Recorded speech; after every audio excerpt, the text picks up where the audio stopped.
Bandlaguda municipal corporation పరిధిలో గడ్డిపేట మండలంలో రాయన్న నియోజకవర్గంలో మన గ్రామస్తులు మన పార్టీకి కాంగ్రెస్ పార్టీకి ఎంతో కష్టపడ్డారు. దయచేసి ఎందుకంటే మనకు టీఆర్ఎస్ పీరియడ్లో ఎందుకంటే మన రాక్చెట్స్ రోడ్లో అబ్బం బిల్డింగ్ జరిగింది.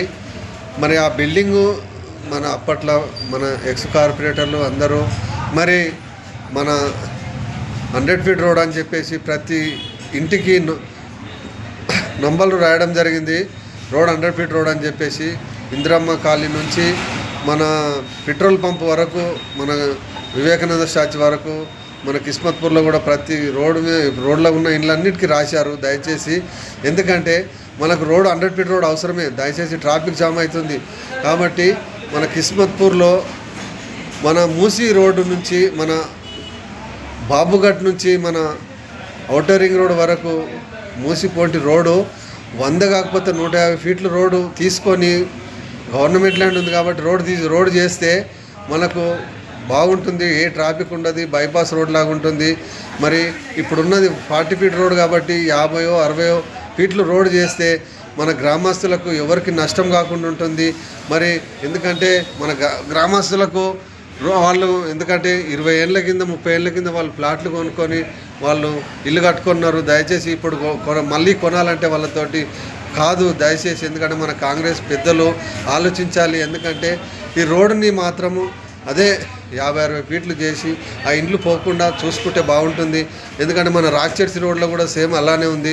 మరి అన్నిటికీ నోటీసులు ఇచ్చారు. ఎమ్మెల్యే గారి దగ్గరికి ఎన్నోసార్లు పోయారు. మరి ఎమ్మెల్యే కూడా ఏం రెస్పాన్స్ ఇవ్వలేడు వాళ్ళ అందరికీ.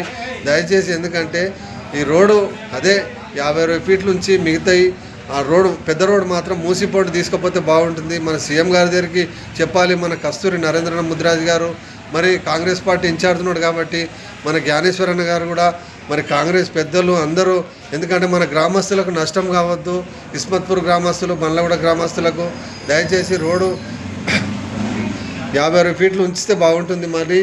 మరి సుందరీకరణం అని చెప్పేసి సీఎం గారు అంటున్నారు. దయచేసి ఆ మూసిలో డబ్బులు ఆ రోడ్డుకు పెట్టి మిగతా డబ్బులు మరి గ్రామ రోడ్లు, డ్రైనేజీలు ఇవన్నీ చేస్తే బాగుంటుంది.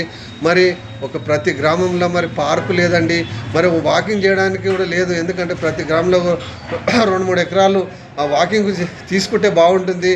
గండిపేట మండలంలో మరి అందరూ కార్పొరేటర్లు దీని గురించి ఆలోచించాలి. ఎందుకంటే ఎవరు కూడా మాట్లాడరు. ఎందుకంటే మనకు ఇప్పుడు మన పూర్ణగార్డెన్ ఆపోజిట్లో గవర్నమెంట్ ల్యాండ్ ఎంతో ఉంది. ఎందుకంటే మనకు 4-5 ఎకరాలు మరి పార్కుకు తీసుకుంటే మరి గవర్నమెంట్ ల్యాండే కాబట్టి మరి కాంగ్రెస్ పెద్దలు, ఇతర పార్టీ పెద్దలు, బీజేపీ పార్టీ, టీఆర్ఎస్ పార్టీ పెద్దలు అందరూ కలిసి మాట్లాడి ఎందుకంటే మన గ్రామస్తులకు చుట్టుముట్టు గ్రామస్తులు అందరికీ 5-6 ఎకరాలు 10 ఎకరాలు తీసుకొని వాకింగ్కు మరియు మరి ప్రతి గ్రామంలో శ్మశాన వాటికలే ఉండదు. శ్మశాన వాటిక దగ్గర స్నానాల గదులు ఉండవు, బోర్ ఉండదు, ఏది ఉండదు. మరి ఇవన్నిటికీ మరి ప్రతి గ్రామంలో అలాంటి పనులకు ఉపయోగించుకుంటే బాగుంటుంది ఆ బడ్జెట్. దయచేసి సీఎం గారు మరి కాంగ్రెస్ పెద్దలు, మన టీఆర్ఎస్ ఎమ్మెల్యే ప్రకాష్ అన్న గారు దయచేసి ఇవన్నిటికీ మీరు ఆలోచించి మరి చేస్తే బాగుంటుందన్న. నెక్స్ట్ వార్డు మెంబర్ కిస్మత్పూర్ మరియు పేదలను మాత్రం మర్చిపోతున్నాం ఎందుకంటే పేదలు ఓట్లు వేస్తేనే మనం సీటు మీద ఉన్నాము. సీఎం గారు కూడా సీట్ మీదే ఉన్నారు. దాని గురించి ఎందుకంటే ఎందుకంటే మొన్న 9,292 ఎకరాలు మరి కాంగ్రెస్ పెద్దలు అమ్మడం జరిగింది. మరి పేదల గురించి కూడా ఎందుకంటే వాళ్ళకు కూడా ఇళ్ల స్థలాలు అని చెప్పేసి ఆలోచించండి. డబల్ బెడ్రూమ్లు మరి అప్పట్లో లాటరీ సిస్టమ్ తీశారు. ఎందుకంటే లాటరీ సిస్టమ్ కాదు మనకి, ఎందుకంటే రేపు ఓట్లు వేసేటప్పుడు కూడా లాటరీ సిస్టమ్ అనేది వాళ్ళు కూడా ఆలోచిస్తారు. ఎందుకంటే ఓట్లేసి గెలిపించారు, 4 సార్లు ఎమ్మెల్యే గెలిపించారు కాబట్టి పేదలను మాత్రం మర్చిపోకుండా చూడాలి.